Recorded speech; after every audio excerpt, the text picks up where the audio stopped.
Hi, I'm Emma. Before we start this crazy story, make sure to like and subscribe for more. You won't believe what I went through. In our cozy suburban home, my older sister Sophia was always the center of attention. Our parents adored her, and I felt like I was just the other daughter. One night, Sophia's jealousy went too far. I woke up to a cold breeze and a sharp sound. My heart raced as I felt my head and discovered my long hair was cut off and scattered on my pillow. Sophia stood there with scissors, smirking with satisfaction. "Sophia, what did you do?" I asked, tears forming in my eyes.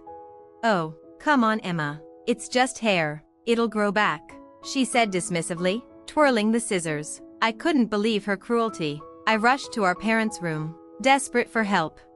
"Mom, Dad, look what Sophia did to me," I cried, showing them my chopped hair. Our parents, groggy and annoyed, didn't seem to care. "Emma, it's the middle of the night. This is ridiculous," Dad grumbled. "Mom, you have to see what she did to me," I pleaded. Mom sighed and rubbed her temples. "Can this wait until morning?" "No, it can't," I protested, feeling overwhelmed. The argument heated up as Sophia walked in, pretending to be innocent. "I was just trying to help." She always complained about how long her hair was. "Help? You call this help?" I said, stunned. Our parents looked tired and exchanged worried glances. "Maybe she was just trying to," Mom started. "To what? Ruin me?" I interrupted, feeling the sting of injustice. The tension in the room was thick. "Sophia always gets away with everything, and you never believe me." My voice cracked with anger and sadness. "Emma, that's enough. We won't tolerate this ingratitude and disrespect," Dad said firmly. "Disrespect? I'm the victim here," I protested, feeling utterly betrayed by my own family. "Either apologize to Sophia or leave," Mom said coldly, her words hanging heavily in the air. "Apologize for being attacked in my sleep?" I felt overwhelmed by the unfairness of it all. I looked at my family, the people who were supposed to protect and understand me, but they felt like strangers. With tears streaming down my face, I packed a few things and left. The door slammed behind me, the sound echoing my broken heart. Alone and hurt, I stepped into the night, feeling the weight of their injustice. Little did I know, this was just the start. The road ahead was long, but I was determined to find justice. As I left my family home, I wandered through the dark streets with just a suitcase of belongings. Reaching Lena's apartment felt like finding a lighthouse in a storm. Lena opened the door, her eyes wide with surprise. "Emma, what happened?" she asked. "They kicked me out just like that," I said, tears welling up again.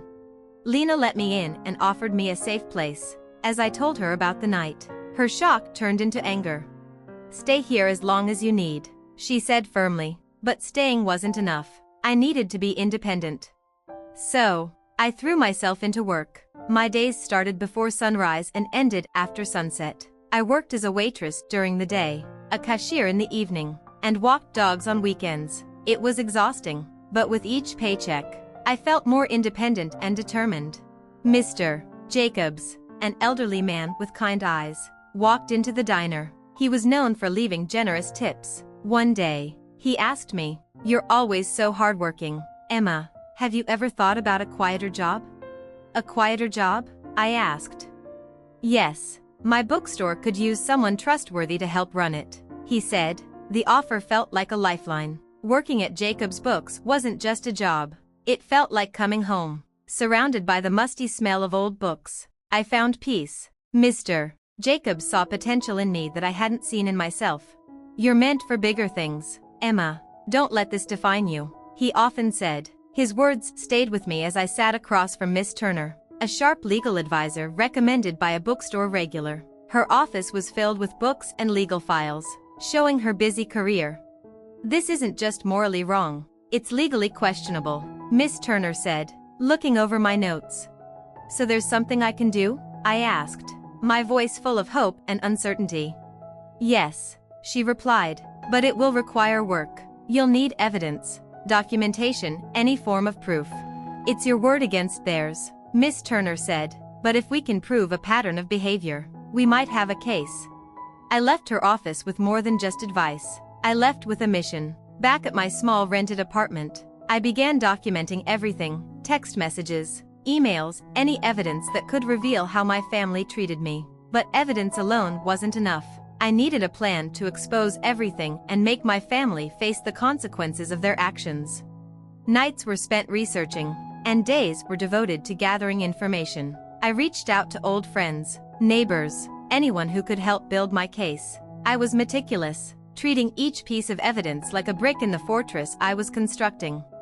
Document everything. Leave no stone unturned, Miss Turner advised during our weekly meetings. And that's exactly what I did. As the plan came together, I felt a change within me. I was no longer just a victim of my circumstances. I was becoming the architect of my own destiny. The girl who had been cast out was now ready to stand her ground and bring the truth to light, no matter the cost. Months of preparation led to this moment. My plan was precise, every detail carefully considered. The evidence against my family was a mix of solid proof and strategic tactics. I decided to start with Sophia. She had a knack for twisting things to her advantage, especially on social media. I watched as she posted about her perfect life, unaware of the storm I was brewing. It was time to reveal her true colors. Sophia loves the spotlight, I thought.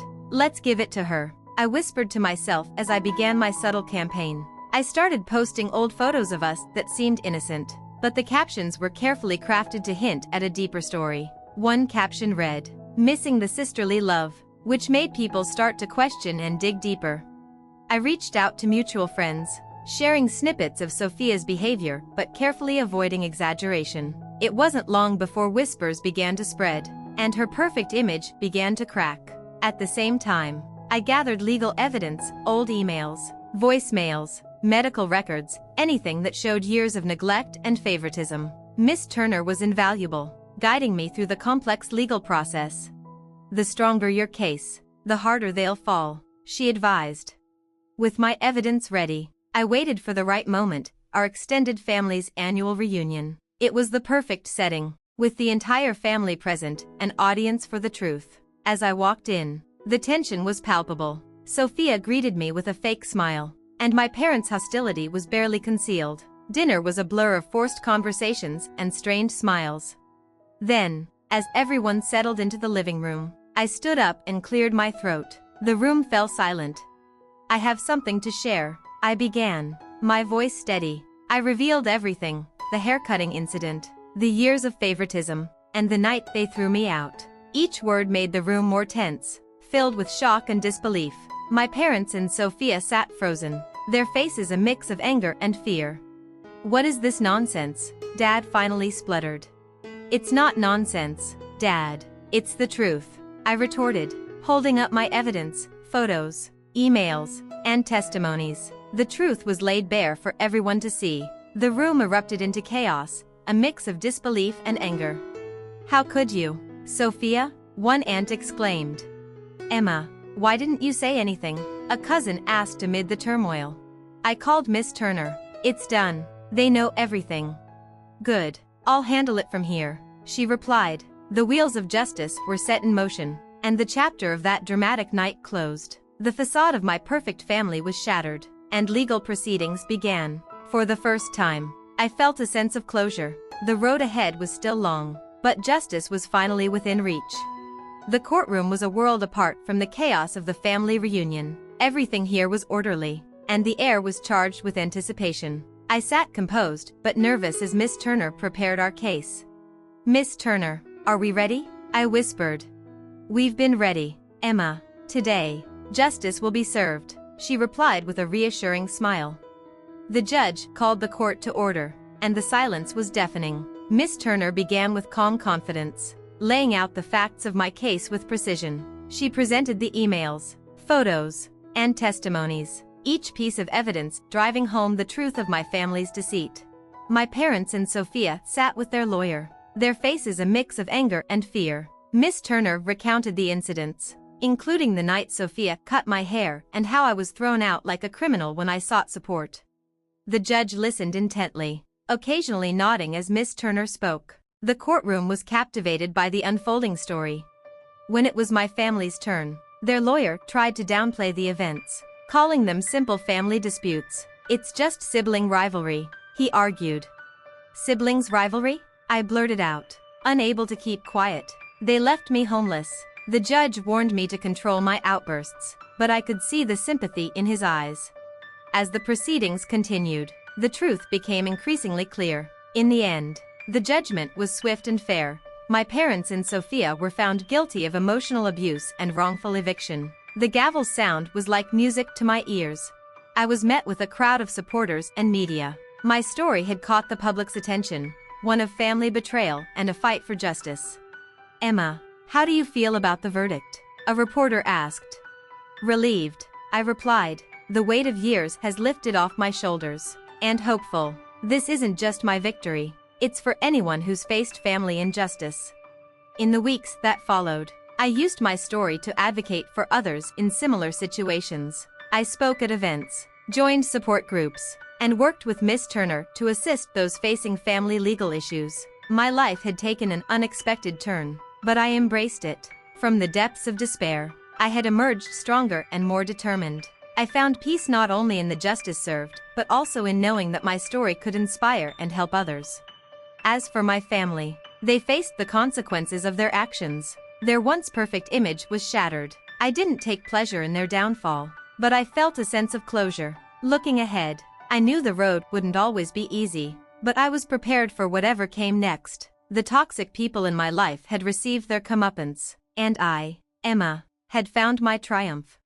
And that's the end of Emma's journey. But here's a question for you. If you were in Emma's position, would you have chosen to legally confront your family or taken a different path to find closure and move on? It's a tough choice, filled with emotional and moral complexities. What would you do and why? I'm really curious to hear your thoughts, so please share your opinions in the comments. If you enjoyed this story and want to see more, don't forget to hit the like button and subscribe to the channel. Your support means the world to us and helps us bring more content like this to you. Thanks for watching and engaging with our story.